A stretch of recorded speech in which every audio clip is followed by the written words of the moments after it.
Hey, welcome back. I know last time was a big fight for you, and it didn't go your way. Kind of a frustrating result. I'm just curious, kind of what you thought about that fight. What lessons you took out of it? Well, yeah, it was a hard fight to lose. I think it was my worst performance ever. So, yeah, it happens. Yeah, it was hard to take, but I just took my time, swallow it, go back to the gym, train harder, and I'm here again. Nice. And it's been about 9 months, so I'm curious. Did you want that kind of added time off to work on things, or what was the reason for the layoff? Actually, I had a broken foot just before the fight, and I needed a surgery. So as soon as I got to Guadalajara again, I got that surgery, and it took me 3 months off of any training. I couldn't train anything, and so I took the time to recover and eventually go back to training step by step, recovery, therapy, and then, well, trying to make it to a full camp. Yeah, I know you never make excuses, but in hindsight, do you feel like maybe you shouldn't have fought that night? Well, we had to had the job done. We were there. We traveled. We signed the contract. It was a big fight. I didn't want to cancel that fight. I don't want to make excuses. It just everything was the perfect mix for failure that night. I got COVID a few months before the fight, and I struggled with that. So I tested negative until late September, and I was fighting early October. So I wasn't 100%. I needed to say that I was because, well, I didn't want to say I'm not, but I wasn't. But I have a contract, and I wanted to make it happen, and it was a big fight. I wanted to do it, and I felt that I wanted to be able to overcome all those adversities and make the best out of it. And I tried. I make it. I failed, and I learned. That's it. Well, you tried. That's what matters. Yeah. Obviously, the UFC still believes in you. They gave you another top contender in Yana Kunitskaya. What did you think when this was the matchup they gave to you? Stylistically, it seems like it should be a good fight. Yeah, it should be a good fight. She's a well-rounded fighter.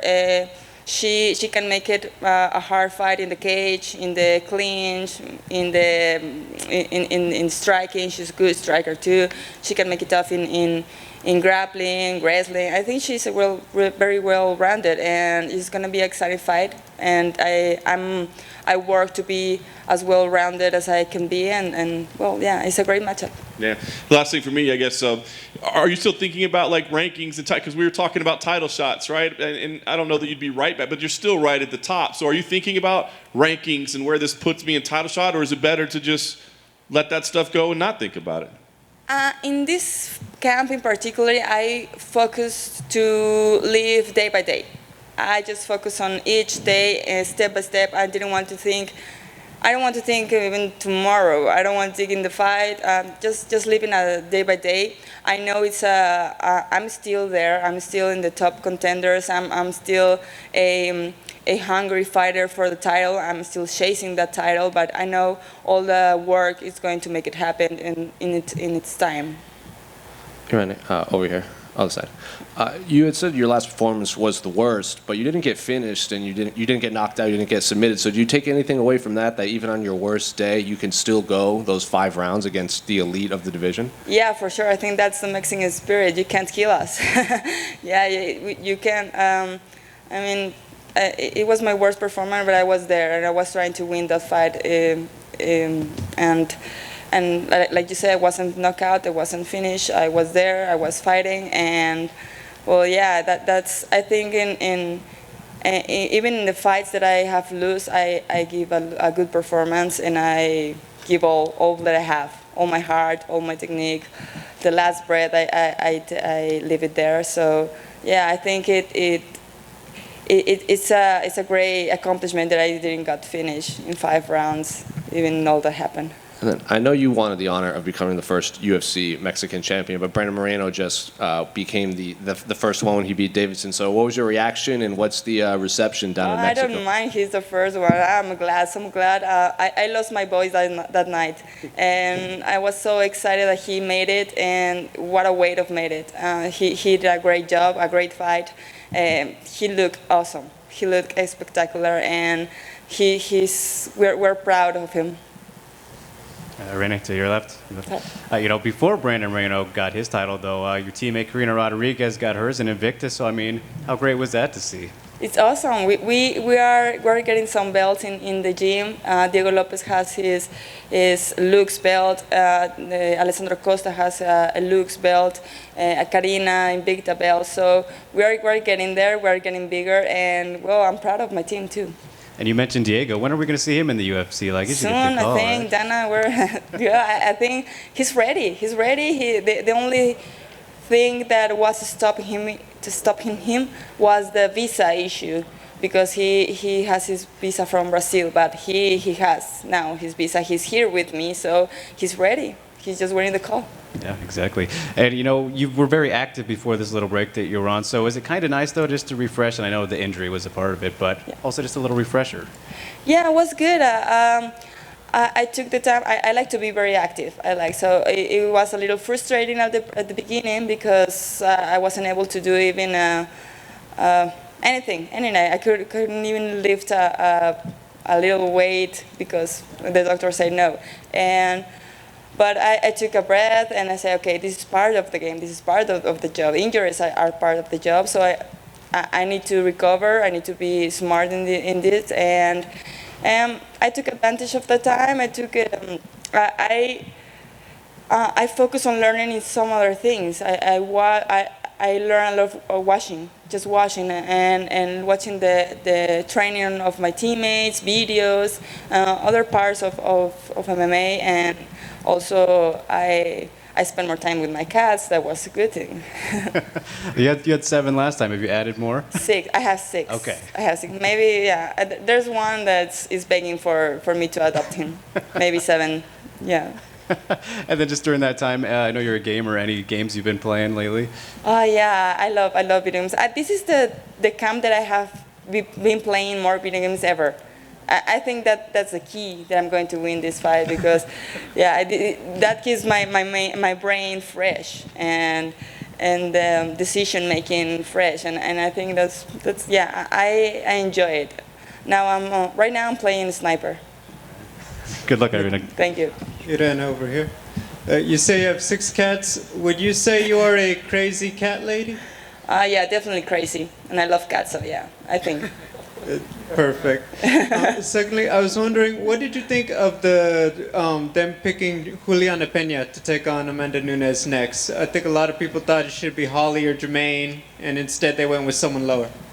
Well, I think Holly and Jermaine are injured, and they already fought Amanda, so she raised her voice and she got it. It's good for her. I mean, she was there. She has been a good contender for a long time, and well, if the UFC gave her her fight, well, that's because they think she deserved it. How do you think that fight plays out between Juliana and Amanda? Well, Amanda is really hard to beat. Honestly, she has shown us, everybody, that she's really tough, but anybody is unbeatable at some point. At some point you have to go down. So maybe Juliana can make it, maybe not. We don't know. It's going to be a hard fight. Thank you. Can I ask you what it means to be back here in the back? I'm sorry. Can I ask you what it means for you to be on this fight card in Las Vegas, in the fight capital of the world, on a Conor McGregor card, and just kind of explain what that means to you?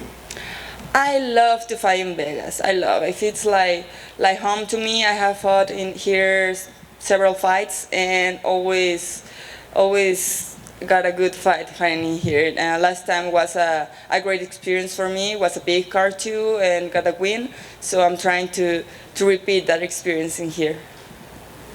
And this being the first big main card back after the pandemic in Las Vegas and had him at the Apex, but the first, sold out, T-Mobile, all eyes on this thing. What do you think of that?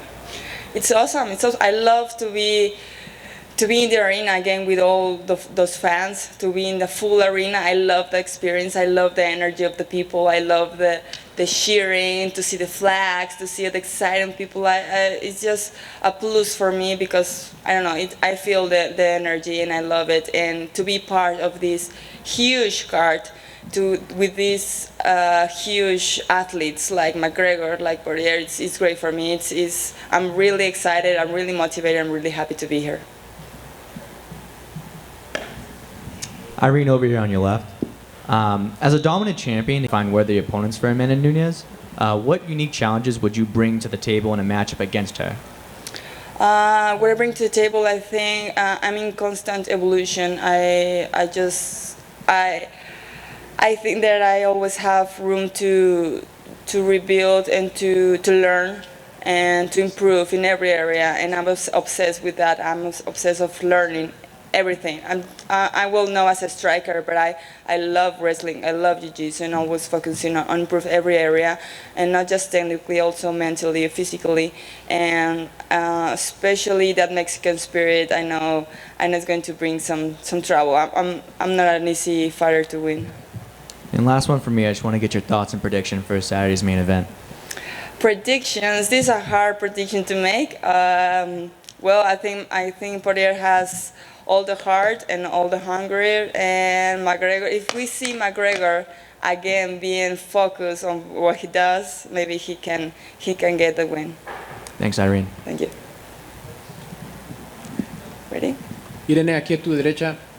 Bienvenida a Las Vegas. Gracias. Aquí estás invicta, ¿te da mejor confianza de regresar o cómo te ayudas para prepararte aquí en Las Vegas? Nunca has perdido. Estoy muy contenta de pelear en Las Vegas, me encanta pelear en Las Vegas. Siempre me ha ido bien cuando peleo aquí. Me siento muy cómoda, muy feliz de estar aquí y creo que eso me ayuda a tener un mejor desempeño en el octágono. Siempre te mantienes motivada, das buen desempeño, pero qué extra motivada estás que tenemos a Moreno como campeón, Canelo de Guadalajara campeón, Chito Vera, tantos nombres de peleadores latinos que se van a guerra y nos dan buen show. Sí, claro, me motiva mucho el sentir que tengo que seguir dando ese ejemplo, esa posición que se le está poniendo a México con lo que hizo ahorita Brandon ganando el cinturón.